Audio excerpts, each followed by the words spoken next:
छात्रों, कल के चैप्टर में हमने पढ़ा था काव्य लक्षण। इन दिनों हम जो है काव्य शास्त्र पढ़ रहे हैं और कल आपने पढ़ा काव्य लक्षण और आज का विषय है काव्य हेतु। आगे हम पढ़ेंगे काव्य प्रयोजन। तो आज के विषय के अनुसार आज हमारे अध्ययन का विषय है काव्य हेतु। सहृदय के हृदय को अपूर्व आनंद देने वाला वाक्य आपको पता ही है काव्य कहलाता है। यह हम सभी जानते हैं। काव्य से प्राप्त होने वाला आनंद देश काल व्यक्ति की सीमा से परे होता है। देखा जाए तो काव्य हेतु का अभिप्राय उन साधनों से है जो कवि की काव्य रचना में हेतु यानी कारक या कारण होते हैं।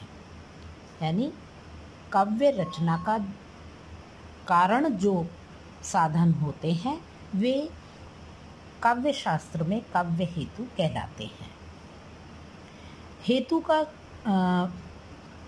काव्य का अर्थ है कवि कर्म और हेतु का अर्थ है कारण। काव्य का कारण यानी कि काव्य का अर्थ तो हो गया कवि कर्म। कवि का कर्म है कविता करना, है ना। और हेतु का अर्थ है कारण, कविता करने का कारण।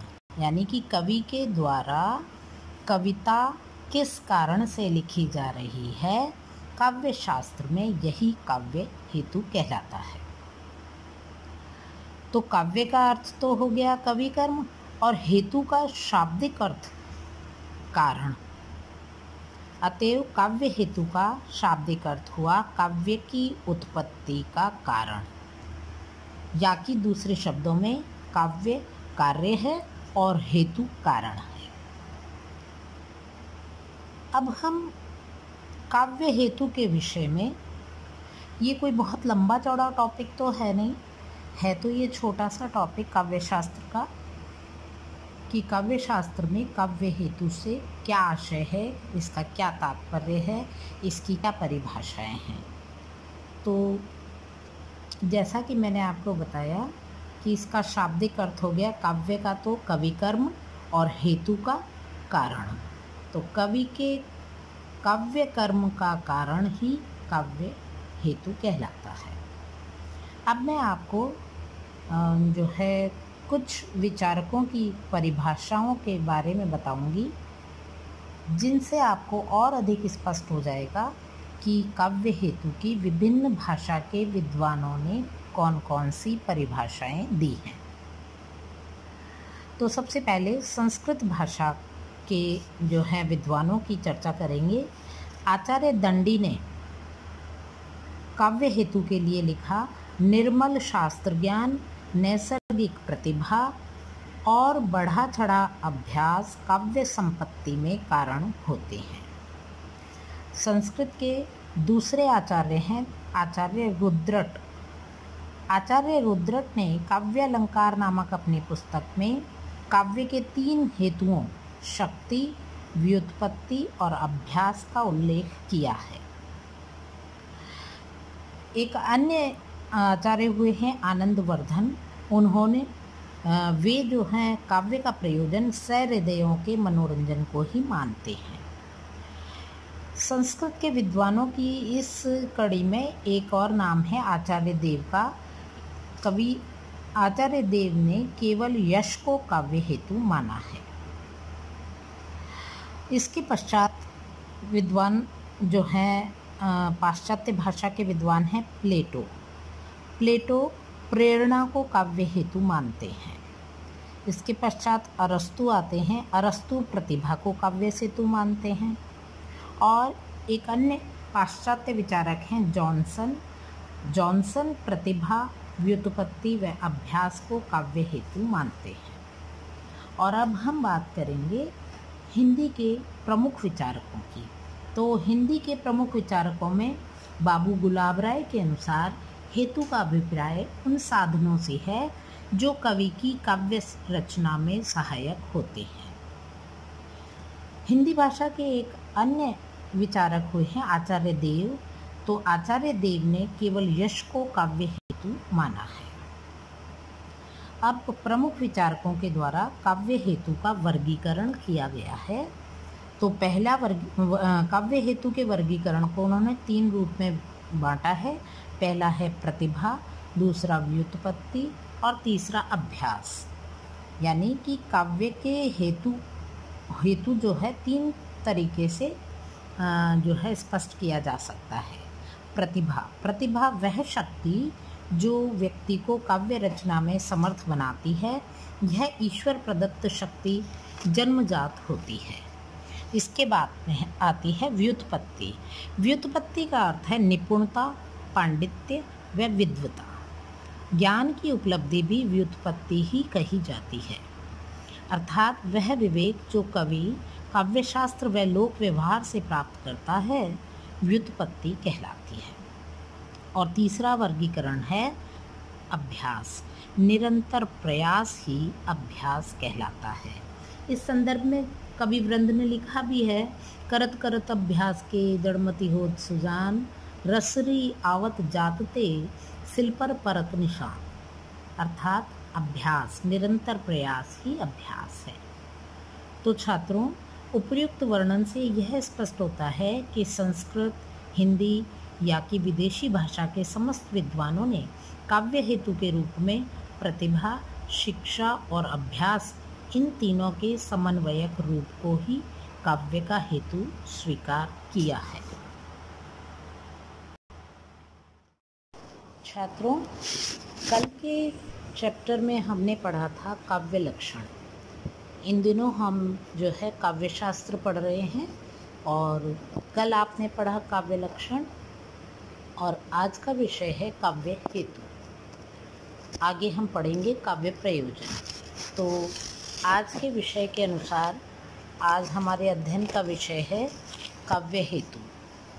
सहृदय के हृदय को अपूर्व आनंद देने वाला वाक्य आपको पता ही है काव्य कहलाता है। यह हम सभी जानते हैं। काव्य से प्राप्त होने वाला आनंद देश, काल, व्यक्ति की सीमा से परे होता है।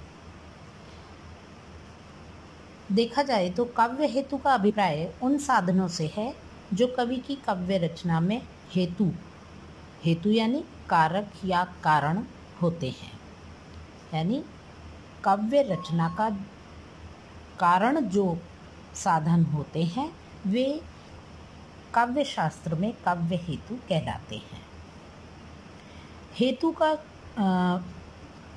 काव्य का अर्थ है कवि कर्म और हेतु का अर्थ है कारण, काव्य का कारण। यानी कि काव्य का अर्थ तो हो गया कवि कर्म, कवि का कर्म है कविता करना, है ना।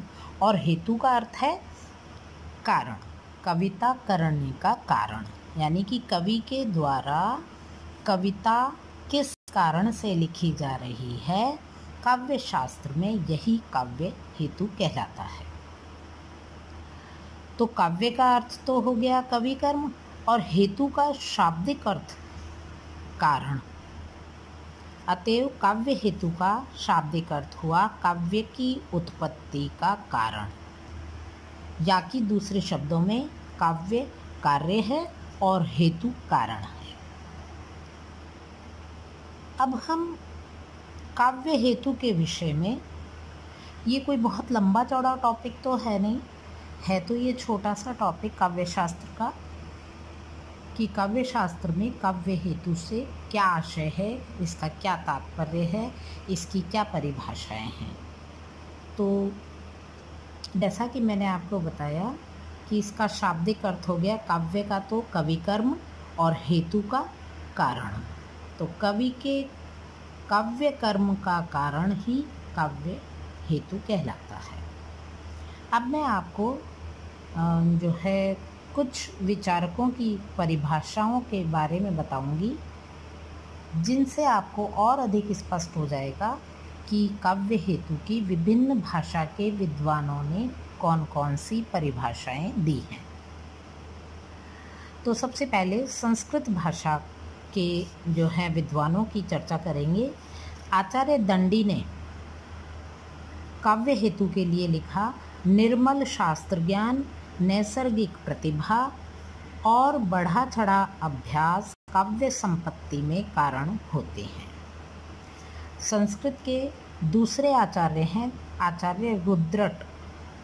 आचार्य रुद्रट ने काव्यालंकार नामक अपनी पुस्तक में काव्य के 3 हेतुओं शक्ति, व्युत्पत्ति और अभ्यास का उल्लेख किया है। एक अन्य आचार्य हुए हैं आनंदवर्धन। उन्होंने वे जो हैं काव्य का प्रयोजन सहृदयों के मनोरंजन को ही मानते हैं।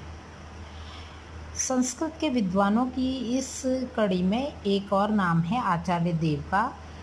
कवि आचार्य देव ने केवल यश को काव्य हेतु माना है। इसके पश्चात विद्वान जो हैं पाश्चात्य भाषा के विद्वान हैं प्लेटो। प्लेटो प्रेरणा को काव्य हेतु मानते हैं। इसके पश्चात अरस्तु आते हैं। अरस्तु प्रतिभा को काव्य हेतु मानते हैं। और एक अन्य पाश्चात्य विचारक हैं जॉनसन। जॉनसन प्रतिभा, व्युत्पत्ति व अभ्यास को काव्य हेतु मानते हैं। और अब हम बात करेंगे हिंदी के प्रमुख विचारकों की। तो हिंदी के प्रमुख विचारकों में बाबू गुलाब राय के अनुसार हेतु का अभिप्राय उन साधनों से है जो कवि की काव्य रचना में सहायक होते हैं।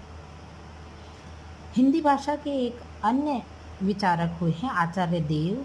तो आचार्य देव ने केवल यश को काव्य हेतु माना है। अब प्रमुख विचारकों के द्वारा काव्य हेतु का वर्गीकरण किया गया है। तो पहला काव्य हेतु के वर्गीकरण को उन्होंने 3 रूप में बांटा है। पहला है प्रतिभा, दूसरा व्युत्पत्ति और तीसरा अभ्यास। यानी कि काव्य के हेतु जो है 3 तरीके से जो है स्पष्ट किया जा सकता है। प्रतिभा वह शक्ति जो व्यक्ति को काव्य रचना में समर्थ बनाती है। यह ईश्वर प्रदत्त शक्ति जन्मजात होती है। इसके बाद में आती है व्युत्पत्ति। व्युत्पत्ति का अर्थ है निपुणता, पांडित्य व विद्वता। ज्ञान की उपलब्धि भी व्युत्पत्ति ही कही जाती है। अर्थात वह विवेक जो कवि काव्यशास्त्र व लोक व्यवहार से प्राप्त करता है, व्युत्पत्ति कहलाती है। और तीसरा वर्गीकरण है अभ्यास।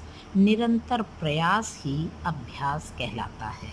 इस संदर्भ में कवि वृंद ने लिखा भी है, करत करत अभ्यास के जड़मति होत सुजान, रसरी आवत जातते सिल पर परत निशान। अर्थात अभ्यास, निरंतर प्रयास ही अभ्यास है। तो छात्रों, उपर्युक्त वर्णन से यह स्पष्ट होता है कि संस्कृत, हिंदी या कि विदेशी भाषा के समस्त विद्वानों ने काव्य हेतु के रूप में प्रतिभा, शिक्षा और अभ्यास, इन तीनों के समन्वयक रूप को ही काव्य का हेतु स्वीकार किया है।